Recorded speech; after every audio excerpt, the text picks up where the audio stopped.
যাদবপুর বিশ্ববিদ্যালয়ে কি এই ধরনের অবস্থা কোনোদিন কাটবে না? বাম আমল, তৃণমূল আমল এখন জানেন দিল্লির জেএনইউতে হচ্ছিল কিনা এরকম পরিবেশ, রাষ্ট্রবিরোধী গতিবিধি, স্লোগান, গাঁজা, চরস, সমাধান হয়েছে সেখানে। দেশবিরোধী শক্তির আধিপত্য ছিল, বিবেকানন্দের স্ট্যাচু ওখানে প্রতিষ্ঠিত হয়েছে। আর বিবেকানন্দের রাজ্যে এইরকম একটা নামী ইউনিভার্সিটিতে কিছু লোক উৎপাত করবে, যা ইচ্ছা করবে, সেখানে রাজ্যপালকে অপমান করা হবে, কেন্দ্রীয় মন্ত্রীকে অপমান করা হবে, অন্য কোনো মতাদর্শের লোককে ঢুকতে দেওয়া হবে না। এরকম চলতে পারে না। পশ্চিমবাংলা থেকে বাংলাদেশি রাজ চলে গেছে, ওখান থেকেও চলে যাবে। আর তার জন্য শুরু হয়েছে অপারেশন, চলবে ধীরে ধীরে। এবং যারা ওখানকার ইউনিভার্সিটি কর্তৃপক্ষ, সম্মাননীয় আর উপাচার্য থেকে আরম্ভ করে সবাইকে এইভাবে সতর্ক থাকা উচিত। কলেজে, ইউনিভার্সিটিতে পুলিশ যাবে না, ঠিক আছে, কিন্তু অ্যাডমিনিস্ট্রেশন ঠিক থাকা উচিত, পড়াশোনার পরিবেশ ঠিক থাকা উচিত, নিরাপত্তা ঠিক থাকা উচিত, নাহলে তো সমস্যা হবেই উল্টো দিক থেকে।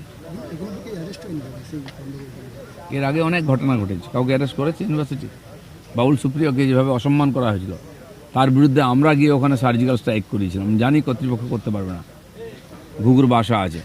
রাজ্যপালকে যেভাবে অপমান করা হয়েছিল, এটা তো কেউ সহ্য করতে পারে না। আমরা পারিনি, সহ্য করব না, আমরাই পরিবর্তন করব। একটা খুব গুরুত্বপূর্ণ সিদ্ধান্ত, সেটা হচ্ছে এতদিন আটকে ছিল। কলকাতা পুরসভা অবশেষে গতকাল ছাড়পত্র দিয়েছে ব্যারাকপুর বরানগর লাইনে পাইপ নিয়ে যে এক্সকিউজ দিচ্ছিল আগের সরকার, সেই সমস্যা মিটে গেল, ছাড়পত্র দিল।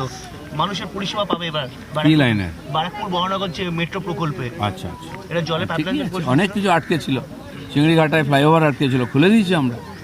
বাকি সব খুলে যাবে, সরকার টাকা দেবে সাধারণ মানুষের পরিষেবার জন্য। কেউ মাঝখান থেকে আটকাবে কেন? জনতাও চায় না ঝামেলা হোক, তো সরকার নির্ণয় নিতে পারতো না। এখন নতুন সরকার এসছে, ফটাফট ডিসিশন নিচ্ছে, মানুষ এটাই চাইছেন।